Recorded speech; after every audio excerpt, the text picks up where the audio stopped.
سسر کے جسم کی پیاسی۔ میرا نام شبنم ہے۔ میں آج بھی اس دن کو کوستی ہوں جب میری شادی میری خالہ کے بیٹے سے ہوئی تھی، کیونکہ آج تک میرا شوہر جو کہ میری خالہ کا بیٹا تھا وہ مجھے سکون نہیں دے سکا۔ میں جب بھی ان کو دیکھتی جو اپنی شادی شدہ زندگی اچھی گزار رہے ہیں تو میرا دل جلتا تھا۔ کاش اس وقت میری شادی کسی اور کے ساتھ ہوتی تو آج میں بھی کافی پریشان نہ ہوتی۔ میرا تعلق ساہیوال سے ہے۔ جس علاقے میں رہائش تھی وہ گاؤں کا علاقہ تھا۔ میری شادی 25 سال کی عمر میں ہوئی تھی۔ میں کافی خوبصورت تھی۔ اتنی عمر گزار کر بھی میں ویسے کی جوان تھی جیسے کوئی 18 سال کی لڑکی ہوں۔ میرا جو رشتہ بھی آتا تھا تو ابو یہ کہہ کر انکار کر دیتے کہ انہوں نے خاندان سے باہر شادی نہیں کرنی۔ اسی وجہ سے میری عمر نکلتی جا رہی تھی اور میں 25 سال کی ہو گئی تھی۔ خاندان میں بس ایک واحد لڑکا تھا جو کہ میری خالہ کا بیٹا تھا۔ ابو کے پاس ایک ہی آپشن بچا تھا، اس وجہ سے میرا رشتہ اس کے ساتھ پکا ہو گیا تھا۔ وہ کافی شریف اور ابو کو بھی صحیح لگتا تھا کہ وہ سیدھا سادہ ہے تو مجھے ساری زندگی خوش رکھے گا، اس لیے ابو نے مجھے کافی سمجھایا تھا، لیکن وہ اتنا شریف تھا کہ مجھے حیرانی ہوتی تھی کہ کیا وہ کچھ جانتا بھی ہوگا۔ لیکن وہ بندہ مزاج کا کافی نرم تھا اور ہر وقت میری خوبصورتی کی تعریف کرتا رہتا تھا۔ مجھے بھی آہستہ آہستہ اس کی عادت ہونے لگی تھی۔ میری خالہ دوسرے گاؤں میں رہتی تھی۔ ہماری شادی کی تیاریاں ہونے لگی تھی۔ میں اس وقت کافی خوش تھی کیونکہ میں نے اپنی کزن کو بطور شوہر قبول کر لیا تھا اور شادی کے بعد سسرال آ گئی تھی۔ ساس اور سسر نے بھی میرا کافی اچھا استقبال کیا تھا۔ میں اس رات کافی نروس تھی کیونکہ ہمارے گاؤں میں کوئی رواج نہیں تھا کہ آج کچھ اہم باتوں کا پہلے سے بتایا جائے۔ میں اپنے روم میں بیٹھ گئی تھی تو میری خالہ مجھ سے ملنے آئی اور کہنے لگی شوہر اور بیوی کی بہت سی باتیں راز ہوتی ہیں، جلدی کسی کو بھی نہیں بتانی چاہیے اور راز راز ہی رکھنا چاہیے۔ اگر کسی کو بتا دیا جائے تو اس کا بہت بڑا گناہ ہوتا تھا۔ میں نے خالہ کی بات سنی تو ارادہ کر لیا تھا کہ جو کچھ بھی ہو شوہر اور میرے درمیان ہوگا وہ راز ہی رہے گا اور اس میں کسی کو بھی نہیں بتاؤں گی۔ خالہ چلی گئی تو میں اپنے شوہر کا ویٹ کرنے لگی تھی۔ مجھے اس رات کو ایسا لگتا تھا کہ کوئی کتنا بھی شریف ہو لیکن اس کا الگ روپ ہی نکلتا ہے۔ مجھے بھی شوہر سے یوں ہی امید تھی اور میں کافی پرجوش تھی۔ جیسے ہی شوہر اندر آیا تو وہ مجھ سے بھی زیادہ نروس تھا۔ میں جانتی تھی یہ سب اس کے ساتھ بھی پہلی مرتبہ ہو رہا ہے، اس لیے اس بات کو اگنور کر دیا۔ وہ میری سائڈ پر لیٹ گیا تھا۔ مجھے کافی حیرانی ہوئی تھی۔ ایسا لگتا تھا جیسے سب کچھ مجھے ہی کرنا پڑے گا، لیکن جو نتیجہ نکلا تھا وہ دیکھ کر مجھے دھچکا لگا تھا کہ آخر میرے ساتھ کیا ہوا ہے۔ کہنے لگا یہ نارمل ہے اور ایسے ہی ہوتا ہے۔ میں نے بھی اس بات پر یقین کر لیا تھا۔ میں نے دوستوں کے ساتھ کئی بات ڈسکس کی تھی اور اس کے مطابق جو کچھ ہوتا تھا جو میرے ساتھ نہ ہوا، لیکن پھر سوچتی تھی کہ اب میں نے اس بات کا ذکر کسی سے کیا تو یہ راز کھل جائے گا۔ شوہر کافی کوشش کرتا تھا کہ وہ مجھے خوش کرے۔ وہ روز ہی گجرے لا کر دیتا، ہر اچھا سوٹ دیتا اور وہ میرا سکون بجال کرنے میں ناکام رہا تھا، جو کہ میری زندگی کا ایک اہم حصہ تھا۔ لیکن میں نے اس چیز کے ساتھ سمجھوتا کر لیا تھا اور یہی سمجھتی تھی کہ یہ سب باقی کے ساتھ بھی ہوتا ہے۔ شادی کو 1 سال ایسے ہی گزر گیا تھا۔ لوگوں نے باتیں کرنا شروع کر دی تھی کہ میں اولاد کا کیوں نہیں سوچتی ہوں۔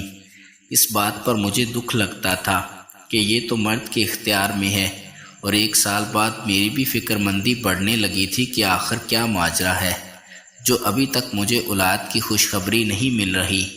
خالہ کی طبیعت اب کافی خراب رہنے لگی تھی۔ جب ہی وہ کہتی تھی کہ زندگی میں اولاد کی خبر سن جاؤں، پر انہیں یہ سب نصیب نہ ہوا اور پھر جلد ہی انتقال کر گئی تھی۔ میرے سسر ایک بزرگ تھے۔ انہیں اپنی بیوی کے جانے کا غم ہوا تھا، اور بزرگ تو تھے لیکن اپنے آپ کو کافی فٹ رکھا ہوا تھا۔ وہ اپنے بچے سے بالکل الگ تھے اور کافی تیز تھے۔ شوہر ہی سارا کام سنبھالتے تھے۔ وہ گھر ہی ہوتے تھے، کوئی چیز چاہیے ہوتی تو میں انہی سے بول دیتی۔ میں نے کافی صبر کیا، شوہر کا مزاج بھی چڑچڑا ہو گیا۔ اس کا کہنا تھا کہ ڈاکٹر کچھ بھی نہیں کرتا، وہ کہتا تھا اگر اولاد ہونی ہوئی تو علاج کے بغیر ہو جائے گی۔ اس بات کو 3 ماہ گزر گئے تھے لیکن کوئی فائدہ نہیں ہوا تھا۔ 3 ماہ بعد شوہر نے اجازت دے دی کہ ڈاکٹر سے چیک کروا لو۔ میں فوراً ڈاکٹر کے پاس چلی گئی تھی۔ اس وقت شادی کو 3 سال ہو گئے تھے۔ میں نے چیک کروایا تو ڈاکٹر نے مجھے ایسی خبر سنائی کہ میرے پاؤں سے زمین نکل گئی تھی۔ وہ مجھے کہنے لگی کہ میں نے ایسا کچھ نہیں کیا جس سے اولاد ہو جائے، یعنی کہ میں کنواری ہوں۔ میں شاک ہو گئی تھی۔ ڈاکٹر نے میرا اڑا ہوا رنگ دیکھا تو مجھے دلاسا دینے لگی کہ گھبرانے والی بات نہیں، اکثر ایسا ہوتا ہے، شادی سے پہلے ان چیزوں کے ٹیسٹ کروانے چاہیے۔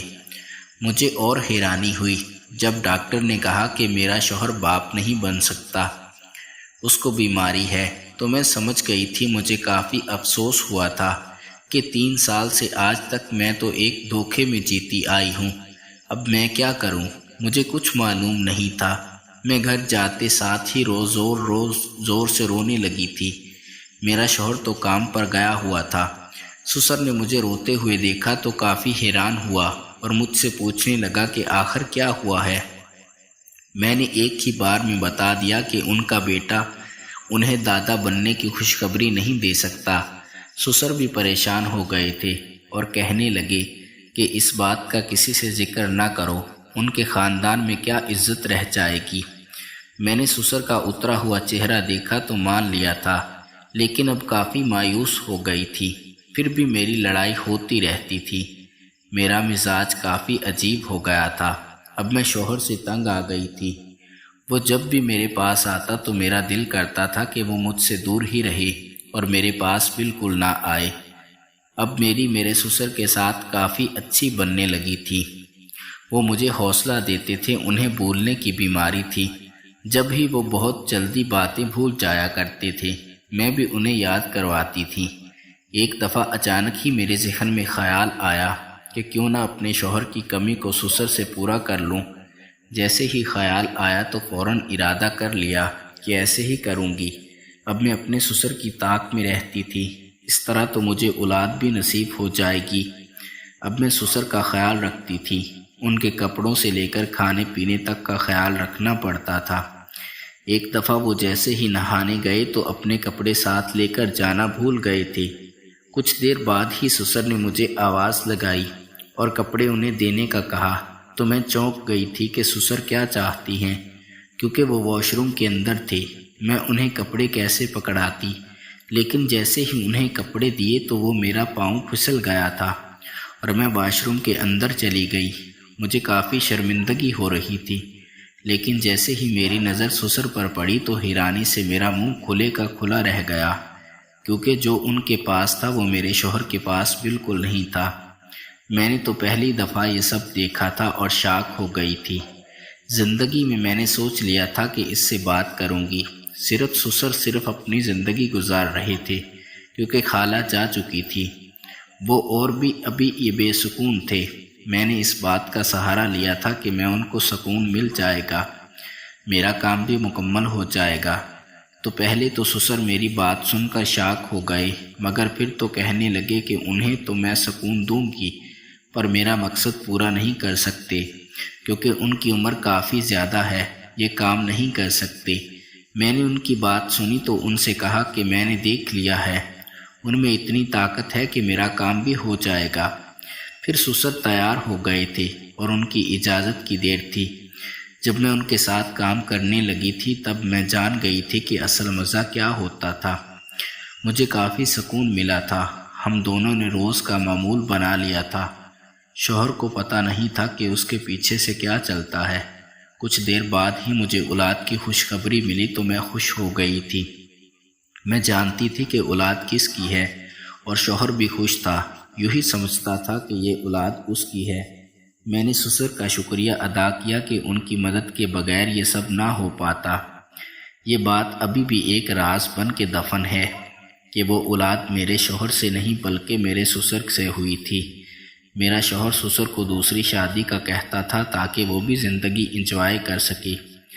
اس بات پر میں ان کو انکار کر دیتی کہ سسر کی کافی عمر بڑھ گئی ہے، کیونکہ اگر ہو جاتا تو میں سسر کے ساتھ کیسے اپنی آگ ٹھنڈی کر سکتی۔